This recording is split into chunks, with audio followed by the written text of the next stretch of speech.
Assalamu alaikum, good evening, and welcome to tonight's episode of Talking Points. I'm your host, Syed Niaz Ahmed.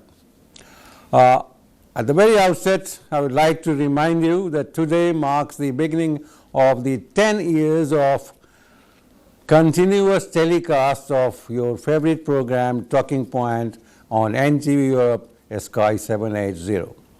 Thank you for your support, thank you for your kind messages and felicitations.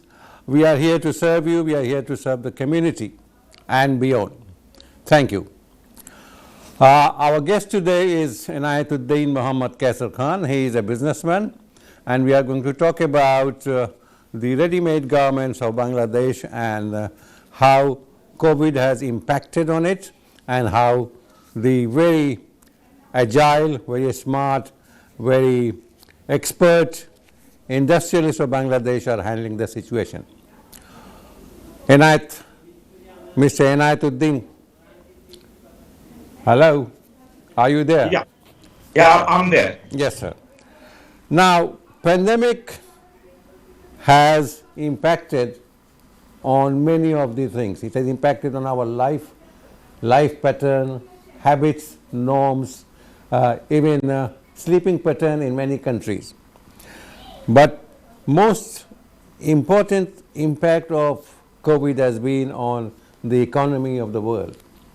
And Bangladesh, being a developing economy, it has not escaped the impact of COVID. But you, being a very seasoned person in this trade, tell us, how have you been managing the challenges that COVID has put you in as a businessman in Bangladesh? Yeah, thank you. Thank you for inviting me. Your successful completion of 9 years. Congratulations. Thank you. So it's been now 10th year we started.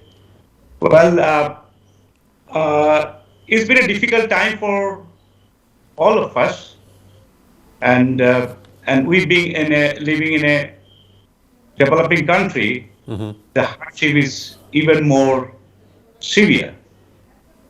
And just to give you small statistics, like Bangladesh being one of the most dense populated country in the world, right. In a sense, wherever the population is 10 million plus, we are the highest. It's like 1,285 per kilometer, whereas UK has about 1,285 people who live in every kilometer or kilometer square, where you live 285, I believe. So you can understand the density of the country. Yes. And we have very little room for many things. I mean, very small country, you're going to make a huge population. And so this has also made our life even more harder all the way. And as a garments manufacturer, we are also, in fact, we all are facing the hardship. And garment manufacturer, of course, we are having a bigger difficulties in the sense that because we are committed to our customers to deliver goods on time. There's one aspect of life. Another aspect is that how to cope up with COVID. Yes, last year, as I told you also before that we will be going through this hardship at least 2021. Right. And we could be very lucky to be in a better shape in 2022. So first of all, like last year, we had to close down the factory for more than a month, and everything was, we used to start from again fresh. How the orders, where is the orders, what position, all these things. This time during government. Excuse me. You in the beginning you mentioned the problem of the population and the density of the urban area of Dhaka, the capital. There are many people who have seen it, and they object that it seems that everything is Dhaka centric. So You even have the naval headquarters in Dhaka. Yes. So this is a kind of a paradox, because we need to a station like in this country, and you have been in this country, you have lived in this country, so you would know that if anybody wanted to start a small scale industry, he will be directed by the authorities to go out of London, not inside London. See? Maybe Birmingham, maybe Luton, somewhere else, see, but not. So in Dhaka also, if we could, this is the initial problem, the higher density that causes the buildings going up vertically. 5-story building, 6-story building, and then we will come to that later. But that is the main cause. See. The Dhaka skyline is going up and up and up. See. But the safety processes, the consideration for when you flush the bathroom cistern, it sends down the pipe some 4 gallons of water. Where is this water going? This is a practical issue, you see. People talk about, similarly, people have talked about why don't they allow so many people in during the Hajj, see. And this is the same problem. If they allow so many people in a small area, where does the water go? So we have to understand that making the whole country, ignoring them, the outer areas, and concentrating all the industries only in one city. It is helpful, but it's also painful for many people. The question of labor, the question of transport, and the quality of life, pollution, everything is there. Are you there, sir? Yes. Right. But just to add your these things, nowadays most of the factories, there are only few factories left in Dhaka. Yeah. We are outside Dhaka. We are in Gazipur.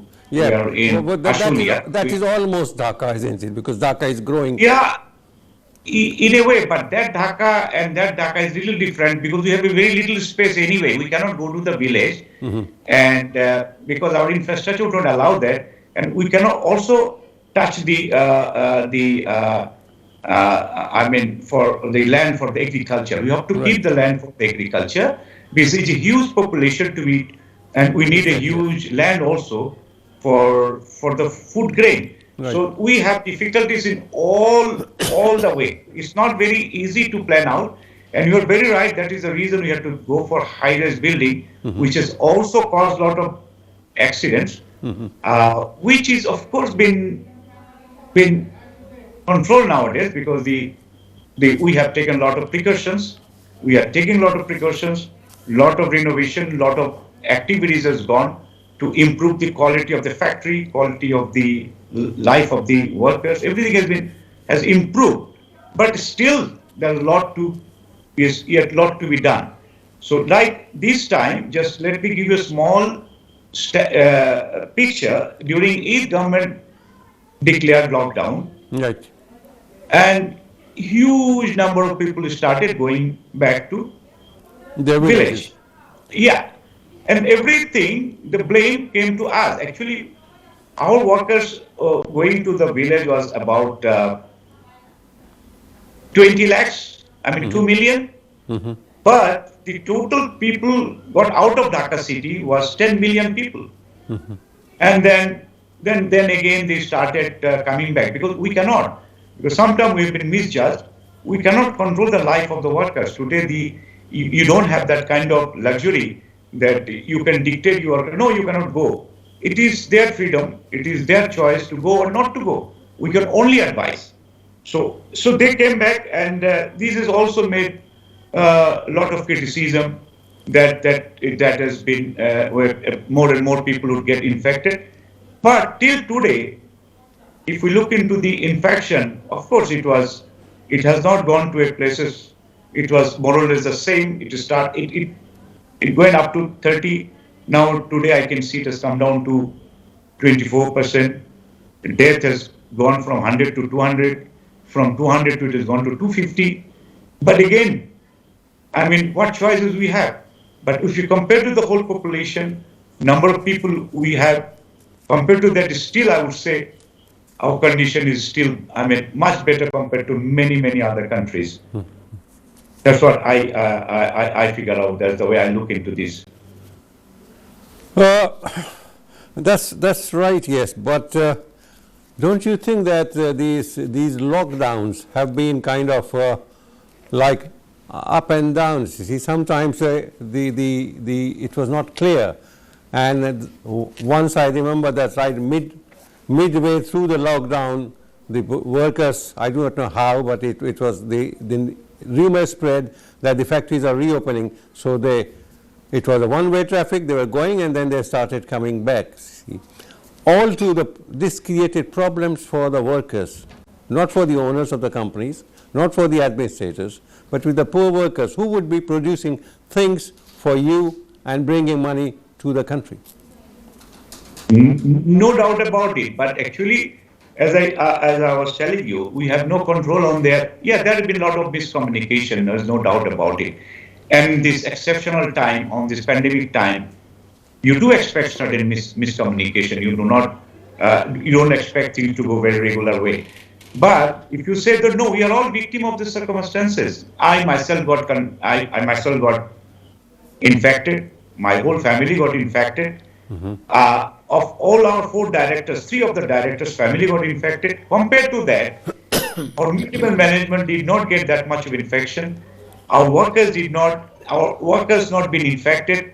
It was infected insignificantly. That has happened. That has happened because of the 2 reasons, I believe. One is our immunity, right, and the hardship they go through turned out to be beneficiary to the workers. And the young force has been working for us. That made a little easier for us. And I also believe that our nutrition take off nutrition. I mean, if we talk about the food we take compared to India, I think our food taking is much better compared to India, because India suffered heavily.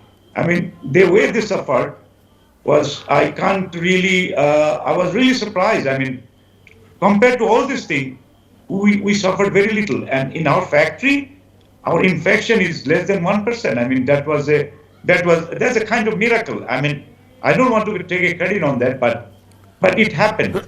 Till today, let's put it this way, our workers are much safer when they remain in our factory, because you see, they start their life in the morning, start walking by 1 or 2 miles or 2 kilometers.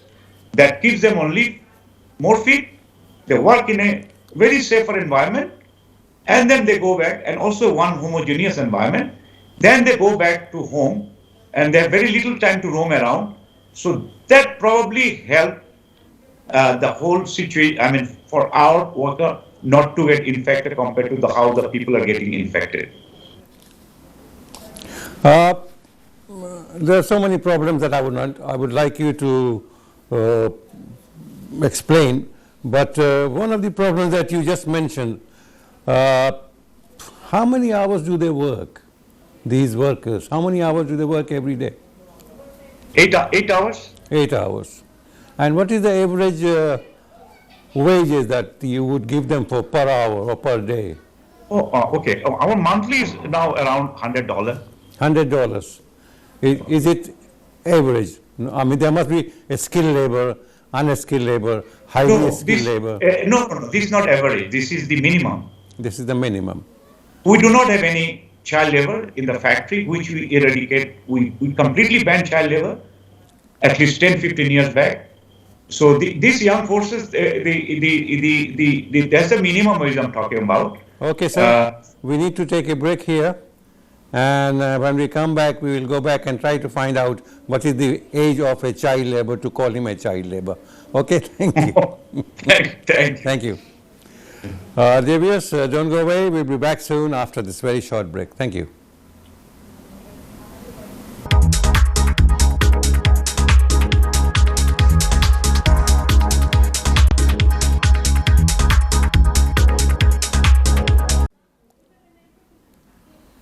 Welcome back. Just before the break, we were talking to our guest today, Mr. Inayatuddin Muhammad Kaisar Khan from Dhaka. He is a businessman, and we were talking about the problems faced by garment industry in Dhaka, but we have been impacted by Corona-19 and its various variants everywhere in the world, and the economy has suffered. But great enthusiasm and expertise has gone around the world, and we are still surviving, and we will overcome the problems. Yes, sir. Any industry anywhere faces problems, even during normal times, isn't it? Very true. It is never a very smooth ride for people trying to import things, raw materials, producing something, sending out to buying houses, and then making a margin of the profit. The whole process is painful, yet it's rewarding because then you can make money for the industry and also for the country. So garment industry is no exception. I think, correct me if I'm wrong, it earns the country some $20 billion every year? No, our highest export went in the year of, I think it's in 2018, we went up to $34 billion. Then it came down to COVID, $27 billion. Now again we are up to 30. We could reach up to $32 billion. I mean the current year, 2020. So it's a right now you can say it's a $30 billion our export for if we average for past few years. And for an industry of this stature that brings in so much of money for the country, it is bound to have a hiccup here, a hiccup there, some problems here, some problems there, isn't it? What is the biggest problem, in your opinion, that our MG industry faces in Bangladesh today? It's to single out itself is a difficult job, but one thing is for sure that COVID has made people to be at home for last 1 year. People's lifestyle has changed. Their basic requirement of the ready-made garments is definitely reduced by many fold. Right. So first of all, the demand has gone down severely. I would say severely the demand has gone down. So the order itself coming to Bangladesh itself is a challenge. Then, as I was talking from the very beginning, that highly populated country, and this everything every aspect we face this constraint, in the sense that our road, our infrastructure, the transport system. The port. It's itself all is against us. If you ask me honestly, it is against us, and so that is the biggest problem, because like this time when we send the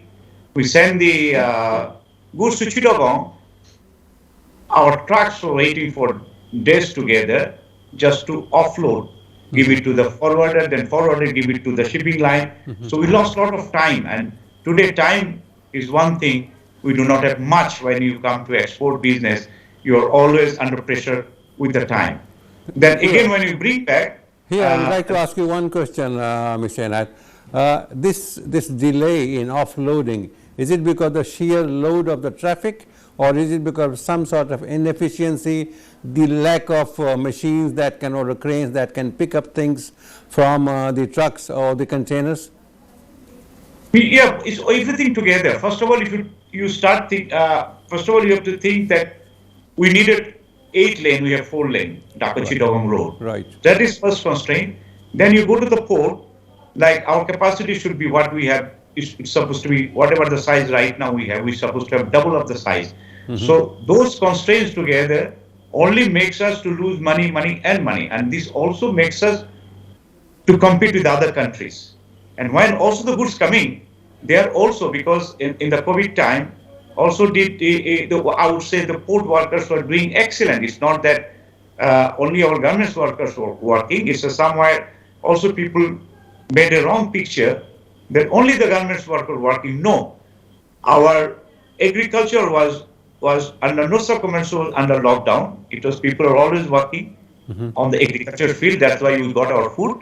The port was more or less open 24 hours with few exceptions. Still, the facilities itself, I mean, the infrastructure is not supporting us as much we are trying to produce or we are trying to perform, because our performance is completely restricted by the infrastructure. That is one of the biggest constraints for us. Then, of course, the marketing, I mean, the need of the world, and these are the few things is very restricting us to be more competitive and more efficient. There are a few issues that I have seen that's been raised in many international journals and magazines about the problems that RMG industry faces in Bangladesh. They talk about staff, they talk about management, they talk about buildings, marketing, machines, and safety. Briefly, would you agree with this, or do you think that this is just foreign propaganda? No, see, because if I talk about the industry where I am involved, right. I'm more on a sweater business. We have bought all the latest machine, computerized machine. So if you talk about that, we have backdated machine, that is a propaganda. Our buildings are today much more compliant, much more regulated, because last 5 years we spent millions of dollars. Each factory spent millions of dollars to improve the fires, electric, structural, whatever the things, we all took care, because there is no accident. There's no accident in 5-7 years. Nothing. I mean, like in 2013, one disaster has got so much of attention. People thought that yes, in Bangladesh probably all the factories are like this. There are hardly factories like that today existing. So this is I would say this is a kind of misconception about us. Nobody can survive with the old machineries. You have to have the best of the machineries, what we are using today in Bangladesh. And well, safety-wise, we have progressed, but maybe there is room for further progress. That's for sure there. But on an average, if you compare to other countries, our safety measures are, I believe, at this moment we are having an upper hand. Even the foreign valuation also, third-party valuation is also given as saying that no, Bangladesh is doing much better. But what you are saying, it was like probably a few years back, whatever this. But currently, our safety measures are much more. We still read of fires in factories, may not be RMG industry, but some other industries. Recently, there were 2 fires, I think, in the Narayanganj area, if you remember. Yeah. That's what I was trying to tell you. That's what I wanted to tell you. In Miami, a month back, the one big building just gone like this. Even today, nobody knows how many people died. There's no propaganda there. There is nothing wrong there. I mean, there was no live telecast. In Bangladesh, this would have been a story for few days. Yes, there's a factory got fire. They were producing juice, and if you ask me honestly, I was shocked. Their safety measures were not up to the mark. But then I can't take the burden of other industries. I am quite loaded with my own burden. Because that was supposed to be taken care by the government, by themselves. By themselves. You are very correct. I would agree with you 100%. I was myself surprised because they were doing such a good job. I mean, on their production, they're selling. They're a renowned company in Bangladesh. Why they will remain so ill-equipped at this? But the blame came to us. some of the propaganda. So the garments industry is burning. In the last 6-7 years, there is no accident in Bangladesh, especially in terms of fire. No, there was not a single accident which is worth mentioning. I don't think so. You see, and because it's all recorded, you can't. You can't hide it today. right. You can't hide Fire it itself today. is not a big problem, see, but when there is a loss of life, like this particular case that you are talking about, it was also revealed that they had employed child labor. That Yes. brings bad name to the country. That is inhuman. I would say that was inhuman. And there were people during this time. There were people living in. They were sleeping inside. I mean, that is that was something. Unfortunately, I'm bound to criticize that. That has given that those all things give us a lot of bad impression about us. No doubt about it. No doubt about it. Unfortunately. Unfortunately. So this is very encouraging for to learn from you that enough safety measures are being adopted in RMG Industries, and that there are proper fire exits in those factories, and those are not logged in the name of security. No, out of question. No. To give you some more information, I mean, most of the rated factories today, I think 80 to 90% rated factories are today situated in Bangladesh, not any other country. Because we spend millions. We spend in terms of millions. Individual factories spend millions to improve the situation. I mean, and that has improved a huge way. I mean, there is no denial of that fact. And these are all recorded. I mean, you can go into the safety measures if compared to other countries. Inshallah. When good times come, I plan to go to Dhaka and do I would do an like interview myself of to yours take and the others fact. in Dhaka. What about raw materials? Where do you get your raw materials from? And are they easily gettable? Well, most of the raw materials, I mean, if you talk about we need yarn, of course we got to import the yarn because we do not have cotton. So we are completely dependent on import of the raw materials. A lot of things we are producing back home today, it has improved a huge way. We are also producing fabric, we are also making knit fabrics, but the main raw material is always we are import based because we do not produce cotton. And without cotton, you do not produce yarn. And without yarn, you don't produce fabric. So this is one after another. So we are completely dependent on that, on the raw material. That is again one step we are always behind on that matter.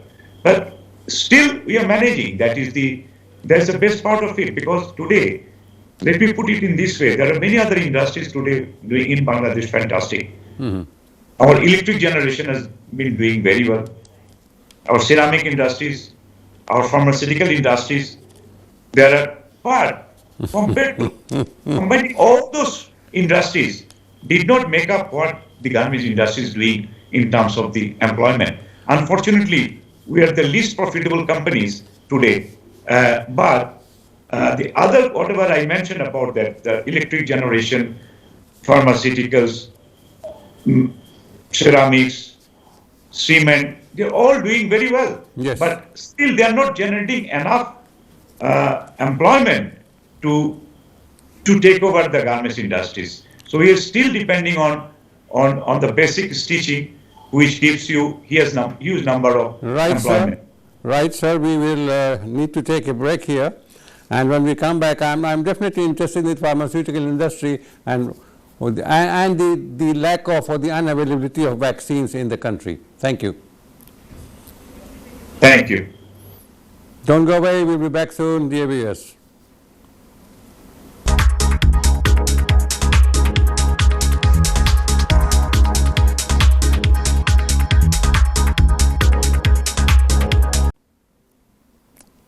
Welcome back. Before the break, we were talking about the pharmaceutical industry, which is doing very well in Bangladesh and other industries.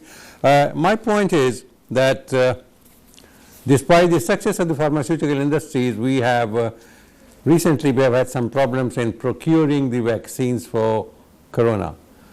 Uh, Many say that it is because we have put all the eggs, our eggs in one basket, and so we are not getting the vaccines in time. See, Bangladesh has got, I think, about more than 160 million people, see, and getting 100,000 vaccines from here and there is not going to help. Asking people to come and queue up near vaccine centers in all the union areas and upazilas, but you have to have the vaccine first. How can you ask people to come and queue up? You disappoint them, you disappoint a large population, and you give vaccines to 300 persons. So that is not being fair to the population. That is what I see from the reports that's coming up. How do you feel about it, Mr. Kaisar Khan? Yeah, this is on this point. Of course, this again there is not much of ambiguity. I believe the government was doing quite well, but one aspect, depending on one source, on Serum SSI, Serum Institute of India, they depended on them, and it was not a very bright idea. And of course, when India got into trouble, they stopped sending the vaccine. That's one aspect. And then people had also some negative attitudes towards Chinese vaccine. So government itself was in a dilemma. I mean, I can't put the entire thing on government, except that they should have been a little more aggressive. But if you look into the Thailand, Malaysia, all of them had made the same mistake what Bangladesh, if at all, I mean, you consider that a mistake. They're delayed. I would not say it was a delayed decision, but currently I believe the government has brought more or less things under control, but obviously not with the time. The vaccines are coming, but here things to be noted that in Indonesia, with all the vaccine of Chinese vaccine, it's not really working very well against Indian variant. That's another aspect actually. So the vaccine itself is not securing it. Of course, it will give you a better survival rate, better fighting rate, because people after taking two jabs also are getting infected. In your country also, and an average 20-30,000 people are getting infected in UK even today. So vaccine, yes, and you also know the world politics. This will be the biggest business. I mean, I'm very sure Bangladesh has the capacity to manufacture, or I mean, to remake or bottling. Everything is possible in Bangladesh. That is what I was hinting at. See, the success of the pharmaceutical industry should have taken us to that level that we can produce the vaccine ourselves. Yeah, but that is, you see, sometimes the government is very smart, like this government is very smart on producing electric generation. But on this, where I find they're little behind. Because if they leave it to the normal, leave it to the manufacturer of our home manufacturer, like our biggest pharmaceutical companies, it would have become little faster. Government is trying. They're saying they're setting up new factories to produce the vaccine. But again, you'll be fighting for the time. But we know for sure many of our, at least 2 to 3 or 5 big pharmaceutical companies are really ready to produce vaccine, but it has not been materialized yet, but it is coming. It is also coming. They will catch up, I'm very sure. But as I said, we are behind, no doubt about it. They will catch up, but the question is when. Yes, and at what cost? There will be cost for it, no? Yes, that will be cost. We'll have to pay in terms of money and in terms of human life. Absolutely. That is very unfortunate. Yes. I would like to go back to the labor problem and the welfare of the laborers. You see, you said that they work for 8 hours a day, and the minimum salary per month is $100. Am I right? Yes. Right. So the working hours are 8 hours, and but do you, or other companies, do you provide accommodation? Because I've seen pictures, slightly older, maybe a couple of years old, that these poor girls and boys, they are living 10 to 11 persons in a room and paying exorbitant charges for that room, so to live very close by to the factory so that they can walk to the factories. Is it possible to provide accommodation, decent, minimum decent accommodation to the labor, because they are the assets, they are working for the country, for the companies and the country? You are very right, actually. If not 11 or 10, at least 4 or 5 people are on an average living in a very small space of place. Okay. But I don't think we can afford to provide them accommodation, because what is our income? Our income is what we make by stitching, because when you get an order, from that order, 75% we send it to procure the raw materials, and whatever we work and do, and our income is so little, there is no way it will remain viable if we try to give them accommodation. Actually, workers' welfare has to come in a much better way than what it is today. No denial of the fact. The problem is that we can't at the moment afford to do so. So everybody has to come forward. The government has to come forward. We are giving now 0.03% in our workers' welfare fund, and I believe this is not sufficient. The customers must put up some. Government gives some protection. So together it should come in a way where they could be protected more. I personally feel whatever the wages, whatever facilities we are giving, okay, as per the law, as per our affordability, but it's not good enough. But also look into our prospect, like our sweater industries, we can work only for 9 months, but we got to manage the salary for at least 14 months, because they have their sick leave, earned leave, bonus, and yearly income. So altogether, for us a year, we got to calculate 14 months salary, but we're getting the work for 9 months. So that is the biggest constraint for the sweater industries.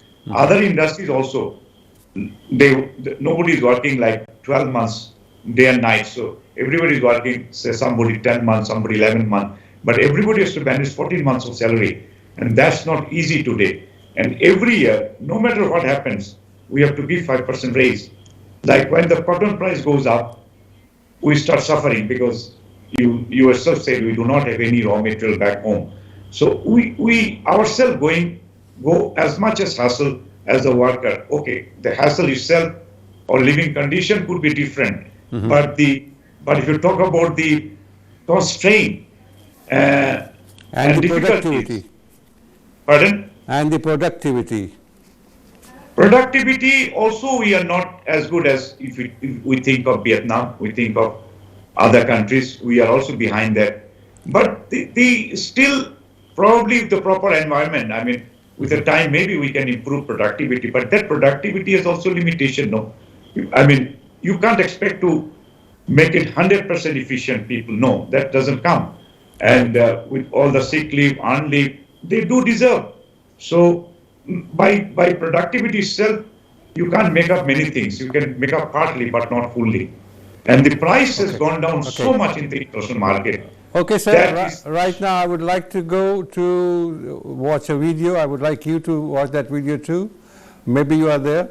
For some of our guests who have been very kind to be interviewed on this show. And we would like to share some of these pictures, some of these videos with you, our viewers. Well, today is the 9th anniversary, and we are stepping into the 10th anniversary. This is Stephen Cole from BBC, from ITV, from CNN, and from Al Jazeera. This is a lady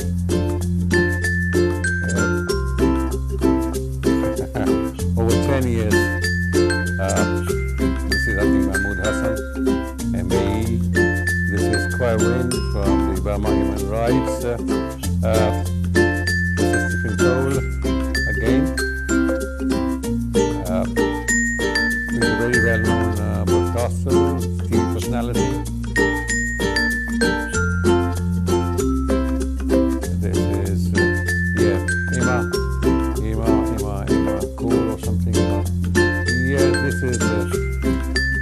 Chitsun from BBC. He was in China for a long time working with BBC in the Middle East.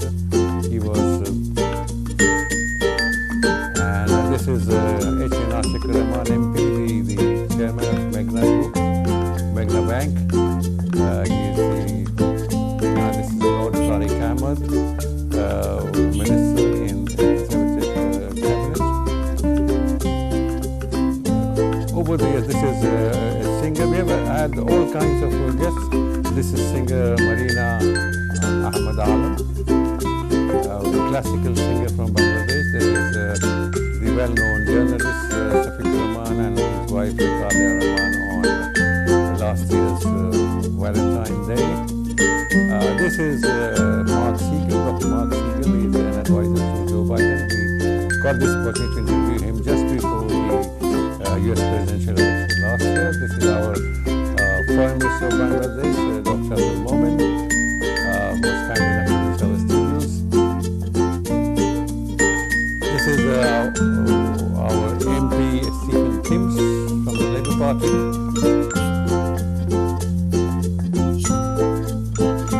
And this is a very well-known photographer, Wilding, and Sheikh Al-Rashid from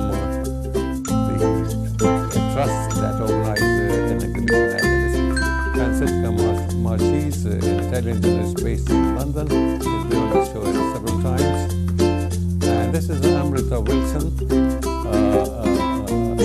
originally an Indian lady but living in this country for a long time. She writes for Guardian and she is a campaigner. This was Aitan Kania Amir, a lawyer, yes, from Dhaka, and she is worldwide. This is a youngest guest on Talking Point, 13-year-old Ishal Mahmood. Her IQ is so high that I'm ashamed to tell you what is mine. This is Dr. Tanak, an MEP from Conservative Party. I think this is Dr. Hasnat Hussain. No, this is Dr. Tim Eden, a child specialist on cancer. This is the kickboxing champion, Jack Wali, 5 times world champion. And this is Aysen Jamal, the Miss Turkey, who was here recently. This is Rita Payne, the president of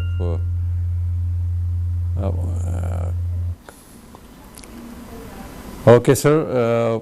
Thank you very much for being with us, and thank you for watching all these clips.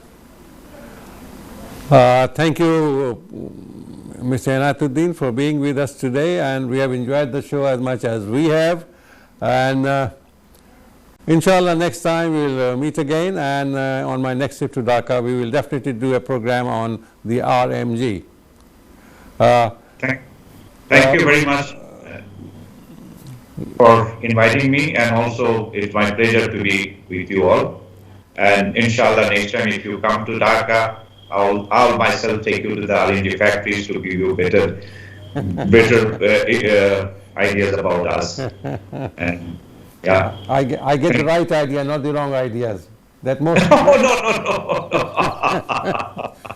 not most, like most foreign journalists, they get the wrong idea. Okay. Okay, sir. Thank you very much for being with us. Thank you, viewers, for being with us. It was a great day for me, for NTV, and for the Talking Point team. It was nice meeting you on this day. We hope that you've enjoyed the show today as much as we have, and we will continue to serve you in the next few years. I said few years because we do not know when, what happens. Thank you.